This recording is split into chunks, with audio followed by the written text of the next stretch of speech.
Hello students, welcome back.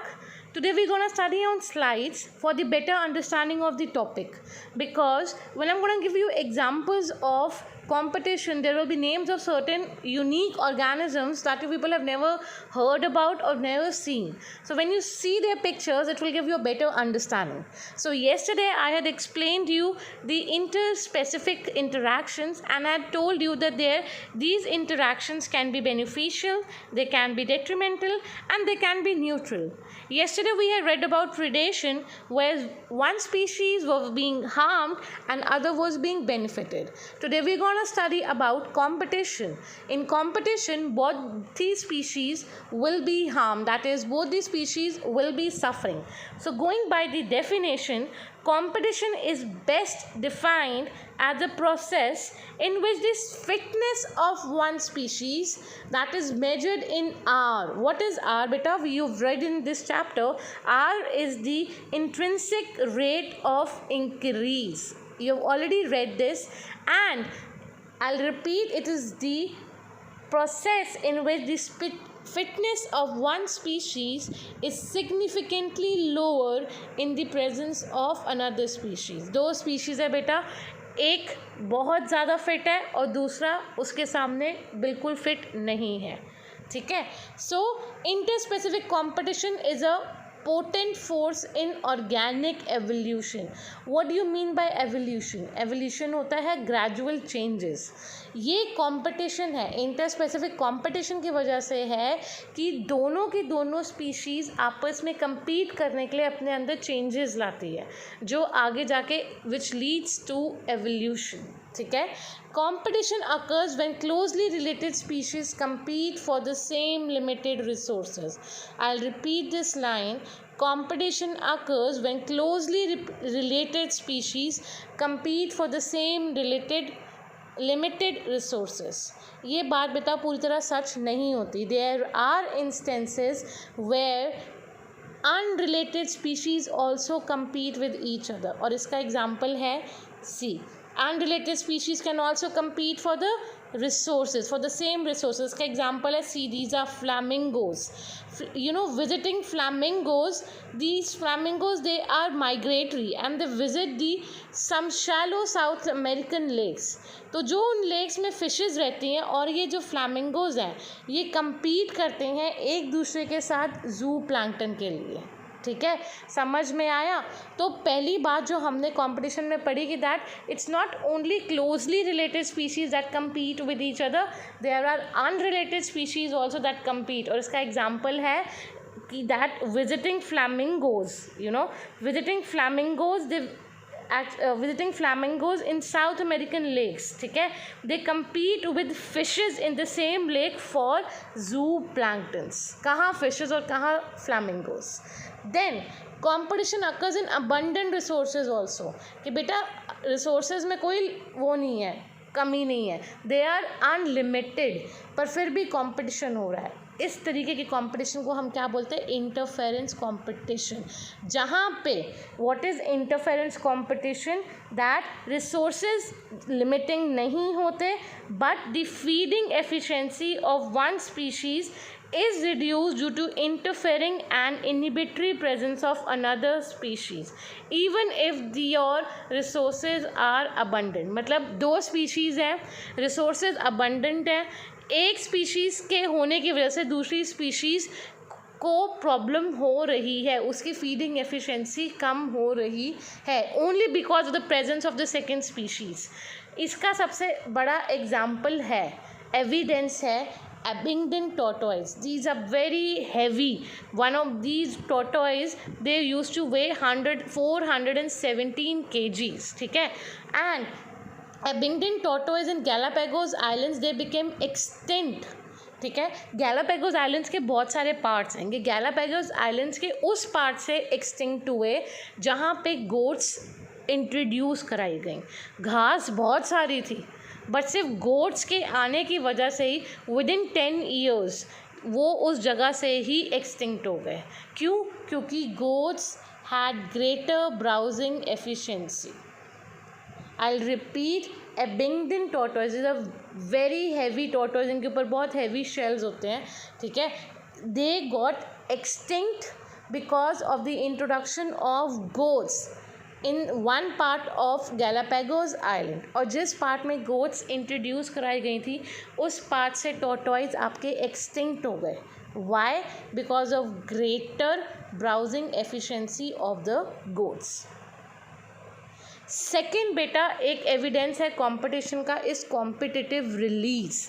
As the name says कि अगर कोई आपका कंपटीशन है वो कंपटीशन ही हटा दो तो आपके लिए तो मैच जीतना बहुत आसान है. ठीक है. So if you release the competition फिर तो कोई प्रॉब्लम ही नहीं है. ये एक एक्सपेरिमेंट किया गया था पर पहले I will tell you the definition क्या है. ठीक है. डेफिनेशन ये है, it is the expansion. definition is कि a species whose distribution is restricted to a small geographical area. एक species है जो एक बहुत छोटे एरिया में रहती है. क्यों? क्योंकि वो inferior है और बाकी एरिया में superior species रहती है. अगर मैं experimentally superior species को वहाँ से निकाल दूँ तो जो inferior species है वो पूरी की पूरी expand कर लेती है अपना region. ठीक है. बिकॉज मैंने जो कॉम्पिटिटिवली सुपीरियर स्पीशीज है उसको हटा लिया. ठीक है. So it is the expansion of distributional range of a species when the competing species is removed. ये एक एक्सपेरिमेंट किया था. This is known as Cornell's field experiment. ठीक है. ये एक्सपेरिमेंट किया था on the rocky sea coast of Scotland's. बेटा you can see in the picture these are barns. These are sorry barnacles. ये बार्निकल्स होते हैं छोटे छोटे ऑर्गेनिजम्स. ठीक है. ये आपको हमेशा सी टाइडल सीज इंटरटाइडल एरियाज़ में, रॉकी टाइडल एरियाज़ में नियर द सी मिलेंगे. ठीक है. स्कॉटलैंड में ये दो तरीके की बार्निकल स्पीशीज़ रहती हैं. बैलेनस which is the superior one and they are large, and the smaller Charthallamus which are inferior ones. ठीक है. तो देखा गया कि बैलेनस ने बहुत ज़्यादा एरिया में ये लोग रह रहे थे और Charthallamus उस एरिया में जाते ही नहीं रह रहे थे जहाँ पे बैलेनस ने कब्ज़ा किया हुआ था. तो कॉलन ने क्या किया, कॉर्नेल ने एक्सपेरिमेंटली बैलेनस को वहाँ से हटा दिया. तो देखा गया कि चार्थैलेमस ने वो सारा एरिया भी ऑक्यूपाई कर लिया जहाँ पे बैलेनस रहना था. मतलब हमने चार्थैलेमस का कॉम्पिटिटर हटा दिया तो चार्थैलेमस ने क्या किया, जो एरिया बैलेनस ने कवर किया था उसके ऊपर भी कब्जा जमा लिया. So on the rocky sea coast of Scotland there are two barnacle species, Balanus which is larger and competitively superior and Charthallamus which are smaller. Balanus dominates the intertidal area and excludes Charthallamus. जब Cornell ने experimentally remove किए बैलेनस को जो Charthallamus colonize the intertidal zone. ठीक है. समझ में आया. अब एक और चीज़ आती है कंपटीशन में, that is Gauss competitive exclusion principle. ठीक है बेटा, वेरी इम्पोर्टेंट. ठीक है. इसमें क्या है, ये आपको आती है, क्वेश्चन आता है direct, state Gause's competitive exclusion principle. You have to write this principle in exactly these words, that it states that two closely related species competing for the same resources cannot coexist indefinitely and competitive inferior one will be eliminated eventually, and this may be true only if the resources are limited but not otherwise. इसका ये मतलब है to closely related species अगर they are competing for the same resources and though resources are limited तो वो को exist indefinitely नहीं कर सकती. उन दोनों में से जो इन्फीरियर वाली होगी वो एक्सटेंट हो जाएगी, एलिमिनेट हो जाएगी. इसको हम अदर वर्ड्स हमने क्या पढ़ा हुआ है, सर्वाइवल ऑफ द फिटेस्ट. ठीक है. समझ में आया. सो अब कहा जाता है कि ऐसे वो जो इन्फीरियर वाली होती है वो बिल्कुल एक्सटेंट तो नहीं हो जाती, वो अपने आप को इवॉल्व कर लेती है सो दैट वो एक्सटेंट ना हो पर वो को एग्जिस्ट करे सुपीरियर वाले के साथ. सो स्पीशीज फेसिंग कॉम्पिटिशन में इवॉल्व मैकेनिज्म्स फॉर को एग्जिस्टेंस रैदर देन एक्सक्लूजन. जो इन्फीरियर वाली है वो अपने अंदर चेंजेस लाते हैं, वो अडेप्टेशंस लाते हैं, वो इवॉल्व होते हैं कि हम एक्सटेंट तो ना हो बट हम सुपीरियर वाले के साथ को एग्जिस्ट करें. ठीक है. हम क्या करें, सुपीरियर वाले के साथ को एग्जिस्ट करें. और इस फिनोमिनन को हम क्या करते हैं, को एग्जिस्टेंस वाले को, resource partitioning. What is resource partitioning? See beta, in resource partitioning, it is a division of limited resources by species to avoid competition. For this they choose different feeding times or different foraging patterns.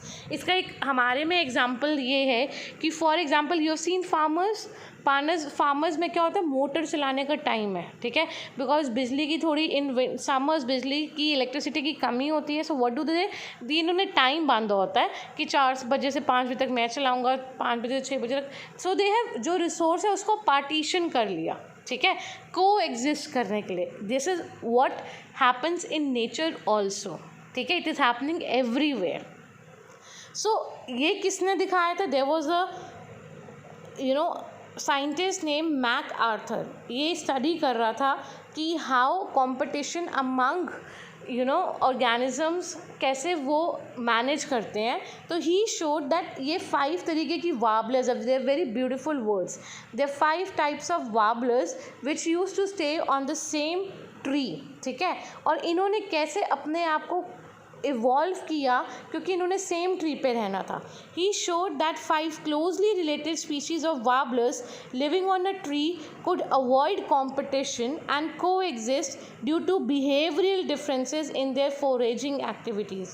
What do you mean by foraging? ढूंढ के खाने वाला, खाना ढूंढना is known as, खाने को acquire करना is known as foraging. So he showed कि एक ही ट्री पे 5 तरीके की जो वॉबलर्स रहती हैं, उन्होंने कैसे अपने आप को इवॉल्व किया ताकि वो एक ही ट्री पर रहें और एक दूसरे के साथ खुशी खुशी रहें. तो वो कैसे रहे बेटा? उन्होंने अपने फोरेजिंग एक्टिविटीज़ को चेंज किया. फॉर एग्ज़ाम्पल, एक ने सीड्स खाना शुरू कर दिया ट्री में से, एक ने उसकी लीव्स खानी शुरू कर दी, एक ने जो इंसेक्ट्स रहते हैं, एक ने कहा मैं सिर्फ फ्रूट्स खाऊंगी, एक ने कहा जी मैं इस ट्री से कुछ खाऊंगी नहीं, बाहर से कुछ पकड़ के ले आऊँगी, ठीक है. So they change their eating habits and खाने ढूंढने की habits, so that all 5 of them, 5 different species of warblers can coexist on the same tree, ठीक है बेटा. So this was all about competition. And in competition you have read about first कि unrelated species में भी competition हो सकता है. And there is something known as competition interference competition. Interference competition की मतलब क्या होता है कि एक स्पीशीज़ की सिर्फ प्रेजेंस की वजह से दूसरी स्पीशीज़ को प्रॉब्लम होनी शुरू हो जाती है, ठीक है. तीसरा हमने पढ़ा अबाउट कॉम्पिटिशन, कॉम्पिटिटिव रिलीज, कि अगर आप कॉम्पिटिटर को ही हटा दो तो जो इन्फीरियर वाला स्पीशीज़ होगी that will then expand its area, ठीक है. Then you read about Gause's competitive exclusion principle, ठीक है, जो ये स्टेट करता है कि 2 closely related species can coexist, two closely related species, if they are fighting for the same resources, that they cannot coexist indefinitely, and inferior one will be eliminated eventually, and these resources should be limited, ठीक है. And then we have studied about resource partitioning. So this was all about competition. Next, interspecific जो interaction है, that is parasitism. Parasitism में बेटा it's just like predation, जिसमें एक species is being harmed and दूसरी species is being benefited, ठीक है. The species being benefited are the parasites and the species being harmed are the host. तो many parasites are host specific. ये याद रखना कि पैरासाइट्स होस्ट स्पेसिफिक होते हैं. मतलब अगर आप कहो कि टिक्स ह्यूमंस के ऊपर रह ले, तो no, ticks will always survive on animals like cows and dogs, ठीक है. आप कहो जी जो प्लाज्मोडियम है वो भैया डॉग के अंदर हो जाए, नहीं, प्लाज्मोडियम कैन ओनली अपनी लाइफ साइकिल पूरी कर सकता है in humans and female anopheles. So parasites are host specific, that they can parasitize only a single host species, ठीक है. दे टेंड टू को इवॉल्व. वेरी इंपॉर्टेंट कि अगर हम लोग एंटीबायोटिक्स ले रहे हैं पैरासाइट्स को मारने के लिए हमारी बॉडी में, तो जो पैरासाइट्स है, जो मतलब हमारे अंदर जो बैक्टीरियाज है, जो पैथोजेनिक बैक्टीरियाज है जो डिजीज़ कॉज करते हैं, तो वो भी को इवॉल्व होता है. That is why they get antibiotic resistant. उनको हम जितनी मर्जी एंटीबायोटिक्स खाते रहे, they become resistant. So they tend to को evolve. That is if the host evolve special mechanisms against the parasite, the parasite also evolves mechanisms to counteract them to remain with the same host. ठीक है. Adaptation of parasites, को evolve करना है ना parasites ने. अगर जो host है वो कुछ स्पेशल मैकेनिज्म्स करता है कि पैरासाइट्स हमारी बॉडी से बाहर निकल रहे हैं, तो होस्ट जो पैरासाइट्स है वो भी को इवॉल्व होता है कि हम तो तुम्हारी बॉडी से बाहर नहीं निकलेंगे. सो क्या अडेप्टेशंस है? Loss of sense organs, presence of adhesive organs और circles to clinch on the host, कि होस्ट को हम पकड़ के रखें तो वहाँ पे सर्कल्स आ जाते हैं जिसके वो पकड़ के रखते हैं. Then loss of digestive system, ठीक है, एंड हाई रिप्रोडक्टिव कैपेसिटी. ये जो सारी चीज़ें ना, loss of sensory organs and loss of digestive system, ये सिर्फ इसलिए होता है क्योंकि हमने क्या करना है, हाई रिप्रोडक्टिव कैपेसिटी इंक्रीज करनी है. ठीक है. So these are the example of certain parasites. See, this is a lamprey, this is a leech, this is blood leech जो होती है जो हमारी बॉडी पे लगती है, दैट इज यूरोडिनेरिया. ठीक है. This is ascaris. Clear. Ascaris कहाँ मिलती है बेटा? हमारी बॉडी में. And what disease does it cause? Think, you have already studied. ठीक है. उसके बाद life cycles of parasites is very complex. ठीक है. For example, human liver fluke will need 2 intermediate host to complete it life cycle. That is, उसको चाहिए एक snail और एक fish to complete its life cycle. The malarial parasite, that is Plasmodium, it needs Anopheles mosquito and humans to complete its life cycle. ठीक है. और उसको तो डिपेंड होना पड़ता है किसके ऊपर? एनोफिलीज के ऊपर भी डिपेंड करना पड़ता है to spread to other host. ठीक है. तो होस्ट एक्चुअली जो पैरासाइट्स है वो क्या करते हैं बेटा? They harm the host. वो होस्ट को कैसे हार्म करते हैं? They reduce the survival, population density, growth and reproduction of host. जब ये सारी चीज़ें इफ़ेक्ट करती है ना एक होस्ट को, तो वो वनरेबल हो जाता है दूसरी बीमारियों को. So they make the host physically weak and more vulnerable to predation. ठीक है. This is a human liver fluke and this is a malarial parasite. ठीक है. Now there are 2 types of parasites. Ectoparasites, ecto मतलब बाहर, that stays on the outer side of the body, and endoparasites जो body के अंदर रहते हैं. तो आउटर जो बाहर बॉडी के बाहर रहते हैं बेटा, वो कौन से? Human lice, ticks on dogs. ठीक है. ये एक कोपोड्स होते हैं इन फिशेज, मेरीन फिशेज में कोपोड्स होते हैं. ठीक है. ये है तुम्हारा कास्कटा प्लांट. ठीक है. अमर बेल कहते हैं इसको हिंदी में. I don't know about Punjabi. We'll read them on detail, don't worry. Endoparasites, आपके round worms, tapeworms, human liver fluke. ठीक है. So ectoparasites के बारे में पढ़ा जाए तो they feed on external surfaces of the host. For example, lice on humans, ticks on dogs. Ectoparasite copepods in they are attached to the eye of the marine fishes. कितने गंदे लग रहे हैं. ठीक है. कस्कटा प्लांट बेटा क्या हुआ है? In course of evolution Cuscuta plant में से it has lost its leaves and chlorophyll. अगर अब क्लोरोफिल नहीं है, लीव भी नहीं, तो फोटोसिंथेसिस तो हो नहीं सकता. तो ये जिस प्लांट के ऊपर उगती है, you must have seen, it is very common.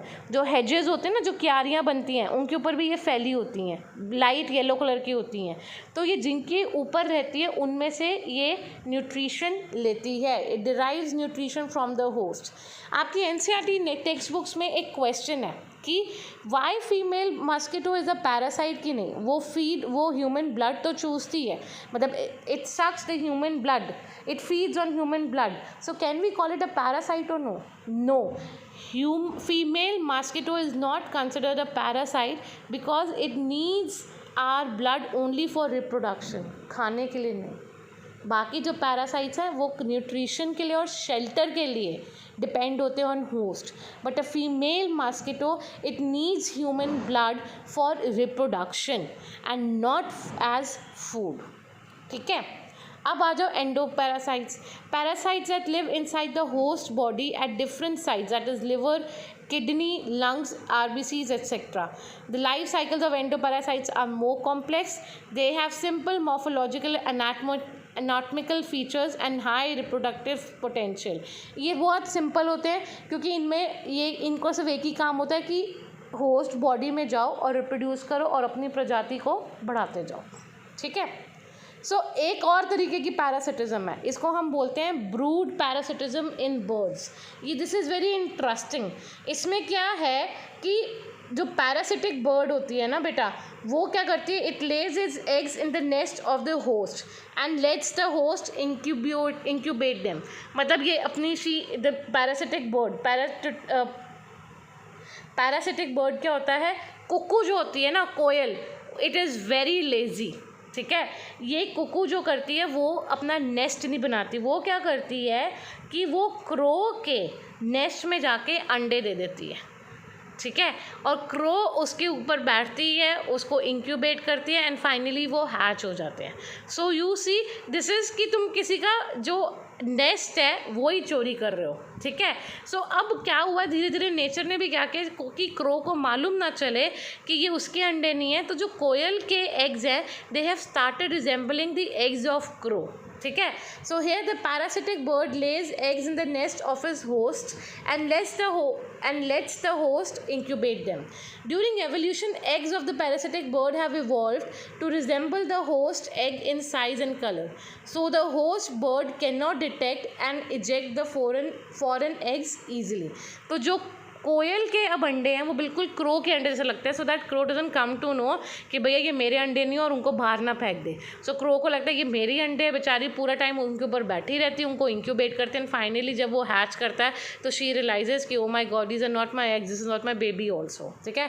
सो इसको हम क्या बोलते हैं बेटा, it is called as brood parasitism. This is known as brood parasitism between cuckoo and crow. ठीक है. इसके बहुत ज़्यादा क्वेश्चंस आते हैं. So this was all about parasitism. Now we gonna read about commensalism. Commensalism में बेटा क्या होता है कि आपका one species is being benefited and other is neither harmed और बेनिफिटेड. ठीक है. सो इसके एग्जाम्पल्स हैं orchid growing as epiphyte on the mango branch. ये जो ऑर्चिड है ये ग्रो कर रही है ऑन दी मैंगो प्लांट और मैंगो ब्रांच. मैंगो को कोई फ़र्क नहीं पड़ रहा, पर ऑर्चिड को बढ़ने के लिए क्या मिल गया बेटा. So these orchid plants they grow as epiphytes on mango trees only for acquiring space, कि इनको जगह मिल जाए फैलने के लिए. ये न्यूट्रिशनली इंडिपेंडेंट होती हैं और बस इनको जगह चाहिए कि ये बड़े प्लांट्स की ब्रांचेस के ऊपर फैली जाएँ. ठीक है. But mango tree is neither harmed nor benefited. ठीक है. इसका सेकेंड एग्जाम्पल होता है barnacles growing on your whale. See these are the barnacles which are growing on the whale. Whale को कोई फ़र्क नहीं पड़ता, पर बार्निकल्स वेल्स के ऊपर जगह जगह घूमता जाता है. एक इसको शेल्टर मिल रहा है और जब ये जगह जगह वेल्स के ऊपर घूमता है तो इसको न्यूट्रिशन भी मिल जाता है. इसको न्यूट्रिशन फ्रॉम द सी मिलता है, not from the whale. Whale को ये बिल्कुल हार्म नहीं कर रहा. ठीक है. When it is roaming with the whales, understand that it is roaming with the whales, तो ये जब जगह जगह जाता है तो वहाँ पे इसको खाना मिल जाता है. ठीक है.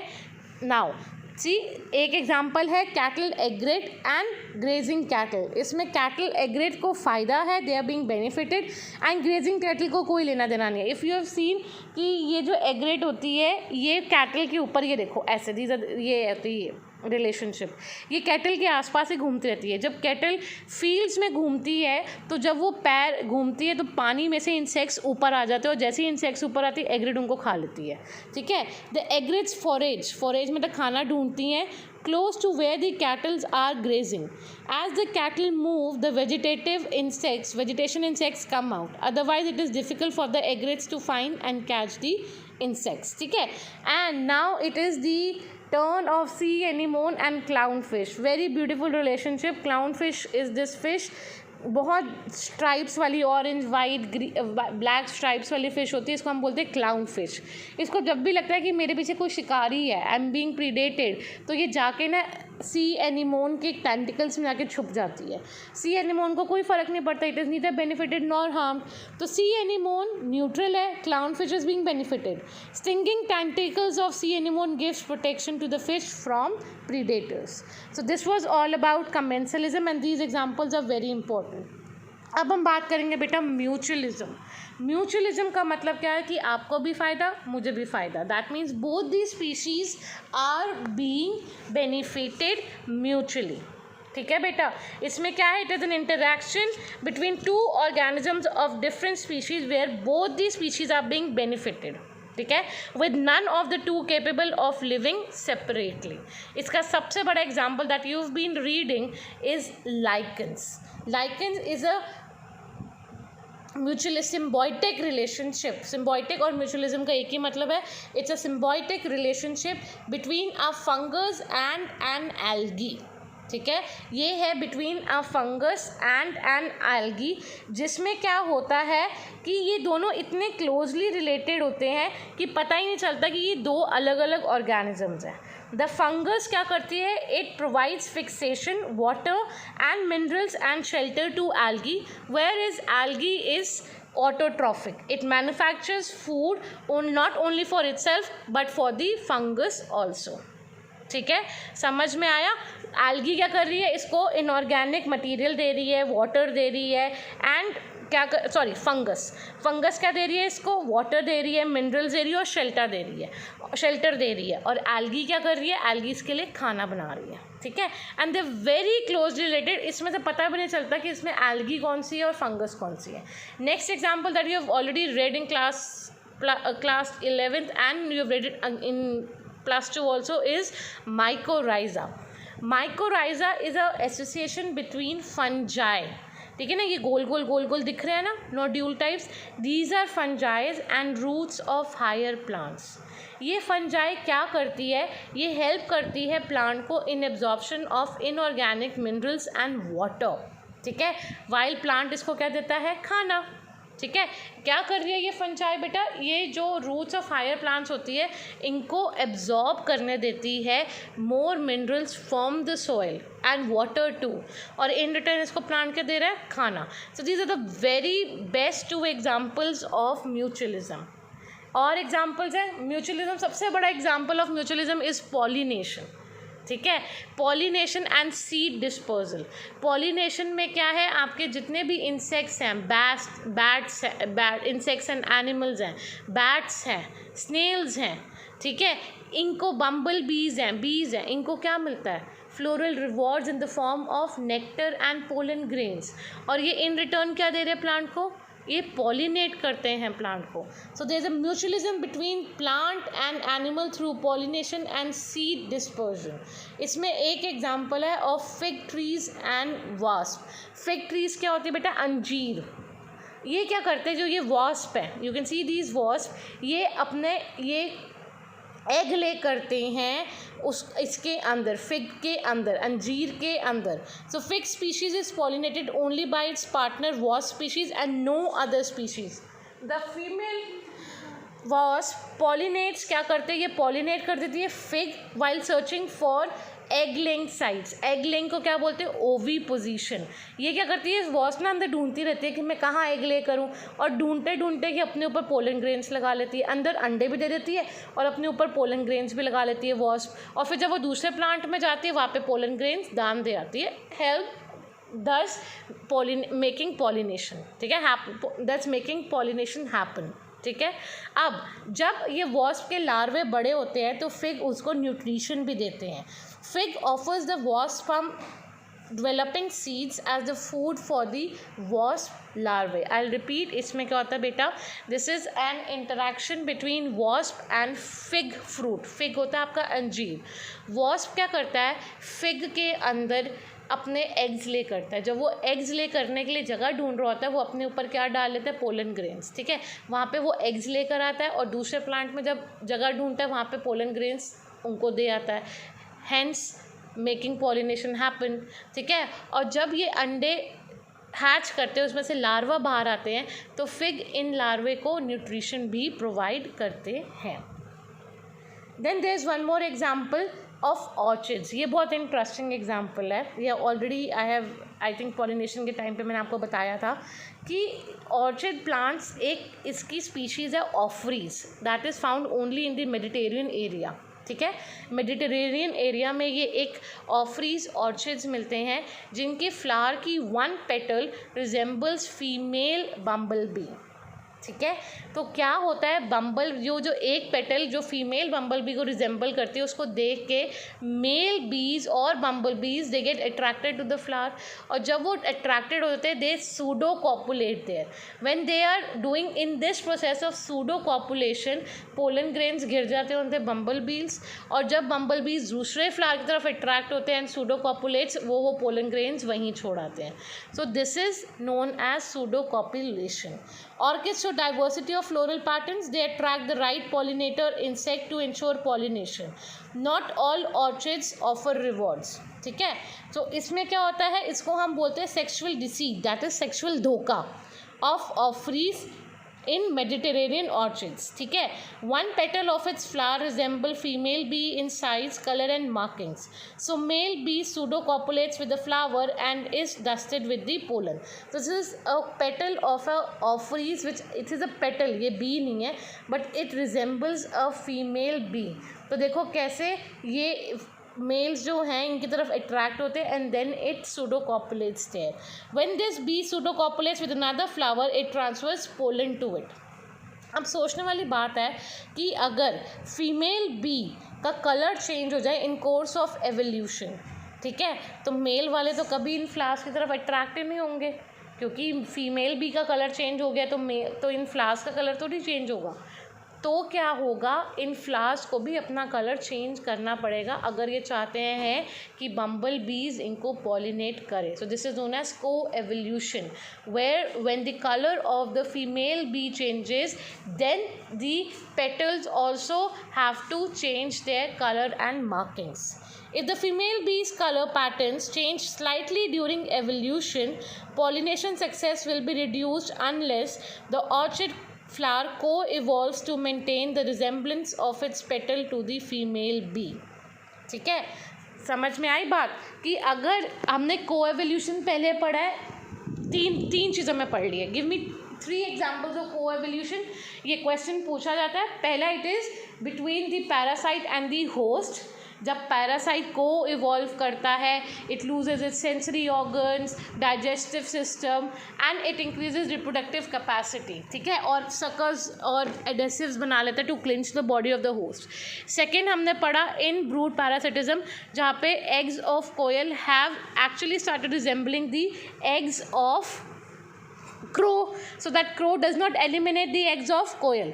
एक आपने co-evolution यहाँ पे पढ़ा जहाँ पे petal of the Ophrys orchid in Mediterranean area it has to co-evolve and change its color if the color of the female bees is changed, जिसको हम क्या बोलते हैं बेटा, co-evolution।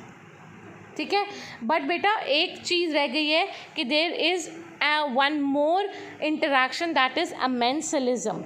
अमेंसिलिज्म में क्या होता है, one species is being harmed and other one का कोई लेना देना नहीं होता, it is neither being harm nor it is benefited. इसका एग्जाम्पल होता है Penicillium. Penicillium is the fungus जिससे हमें पहली एंटीबायोटिक्स मिली थी, दैट इज़ पेनिसिलिन। ठीक है, तो पेनिसिलियम नोटाटम इसका नाम होता है, ये सिक्रीट करता है पेनिसिलिन। पेनिसिलिन क्या करता है, बैक्टीरिया को मार देता है, बट जो जहाँ पे ये उगता है उसमें उसको इट इज़ बीइंग अनअफेक्टेड। ठीक है, सो what is it, the mold penicillium example क्या है, the mold penicillium secretes penicillin which kills the bacteria but the mold is unaffected। ठीक है बेटा, this is the end of chapter. If you have any doubts you can ask your respective subject teacher during doubts session.